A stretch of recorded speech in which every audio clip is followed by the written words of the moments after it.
Mineşşeytanirracim. Bismillahirrahmanirrahim. Amin. Allahümme Rabbena ya Rabbena tekabbel minna inneke entes semi'ul alim. Ve tüb aleyna ya Mevlana inneke entet tevvabur rahim.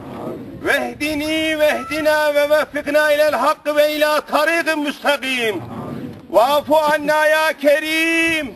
Vafu anna ya Rahim. Vağfir lena zunubena bi fadlike ve cudike ve keremike ya ekremel ekremine ve ya erhamer rahimin. Ey yerlerin ve göklerin sahibi, kainatı ve bütün mevcudatı yoktan var eden, istediğine veren, esirgeyen, bağışlayan, rahmeti sonsuz yüce Allah'ım, kahraman askerlerimizi, sevgili evlatlarımızı şu anda baba ocağından, ana kucağından, asker ocağına yolcu etmek üzere senin kapına geldik. Bizleri boş çevirme ya Rabbi. İlahi ya Rabbi, sen bu vatan evlatlarımızı karada, denizde, havada muzaffer eyle ya Rabbi. Şu anda kara harekatına girmiş askerlerimizi sen muzaffer eyle ya Rabbi. Teröristleri Kahhar isminle kahreyle ya Rabbi. Ezanlarımızı dindirtme ya Rabbi. Bayrağımızı indirtme ya Rabbi. Vatanımızı böldürtme ya Rabbi.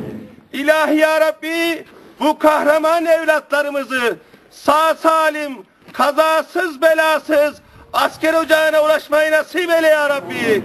İlahi ya Rabbi, bu kahraman evlatlarımızı sağ salim baba ocağına, ana kucağına, sevdiklerinin yanına tekrar ulaştır ya Rabbi.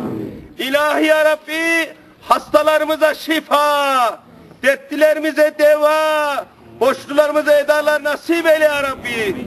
Şeytanın şerrinden, kabir azabından, cehennem narından bizleri muhafaza eyle ya Rabbi. İlahi ya Rabbi, yapmış olduğumuz acizane fakat halisane duamızı kabul eyle ya Rabbi. İlahi ya Rabbi, bu kahraman evlatlarımızın sağ salim gelmeleri üzere şu anda el açan kardeşlerimizin sağlık sıhhati için, geçmişlerimizin ruhu için El Fatiha.